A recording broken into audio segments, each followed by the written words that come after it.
providing and having the most up-to-date information. Is maintaining that, keeping your foot on the accelerator. Property holds up a lot of sales if there is a third-party landlord. You make sure you've got all the right staff, and if everybody's remunerated accordingly. You need to be prepared that once you find a buyer, that you can prepare that due diligence report in a timely manner.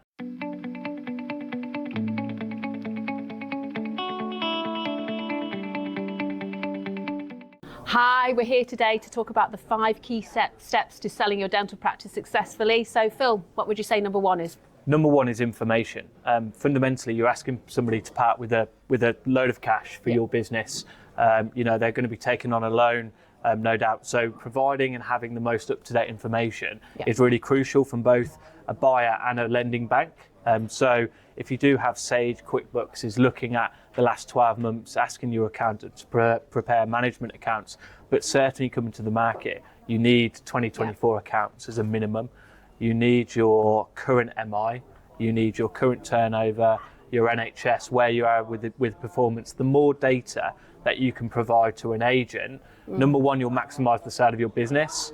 Number 2 is you'll have a sale that progresses quicker, and speed within a transaction is everything, which we'll come to in another one of the points. So that's my first one. What would you say the next one is? I think the next one that's really important, Phil, is maintaining that, keeping your foot on the accelerator as well. So when we value a practice, we're typically looking at what the principal is generated and the total principal gross revenue, and that's really important. So this is something that we'll be factoring in. If you're doing 41% of the private and you're also doing some UDAs or plan, it's really important that we maintain that throughout the process as well. And a big one on just turnover and maintenance of turnover is if you've got an NHS contract and you've valued on the whole contract value, you've got to make sure that you're really pro rata leading up to that completion, is you're delivering that pro rata income, especially with the potential of the NHS rebasing contracts. Is if a buyer's lending is based on, let's say, the NHS contract at full delivery of 10,000, but you've had year-on-year historical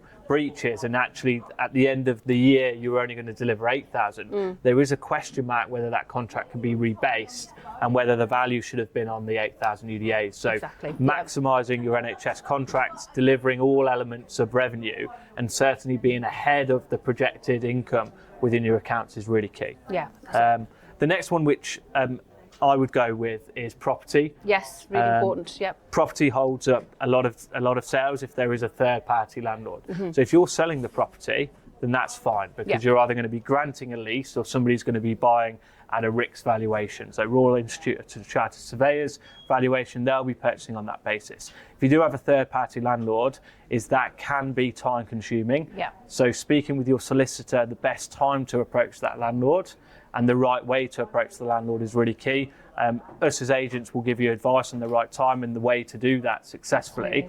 But certainly anybody looking to pay for goodwill of a dental practice, which is normally intrinsically linked to the location of that practice, is going to need a lease, and a bank is going to need at least 10 or 15 years on that lease to amortise the loan from a buyer and a bank perspective. So property and sorting that out at an early stage is really key. Absolutely, I would agree. The next thing I would look at is really your staffing. So really make sure that you've got all the right staff. Though again, that's something that we're going to look at, head count. We're going to look at your hourly rates and things like that. So it's really important, if you've got a trainee, what point they're going to qualify, long-standing, and if everybody's remunerated accordingly. Same for hygienists as well. That's really important, something for us to look at. Staffing as well, just making sure everybody has a contract. Oh, absolutely. Number 1, so you're not getting a week or 2 before sale. And then effectively you need to go and ask your associates to sign contracts. So again, contracts really key, making sure that all the staff are signed up, really key. And then the last one is due diligence. You need to be prepared that once you find a buyer, that you can prepare that due diligence report in a timely manner. As I said at the beginning, speed within a transaction is everything, and momentum is everything. So keeping speed up by getting the due diligence back within an 8-week period of agreeing a sale is really key to keeping up momentum in a successful transaction later down the line. Absolutely. So there are 5 key steps. Absolutely. Thanks a lot. Perfect.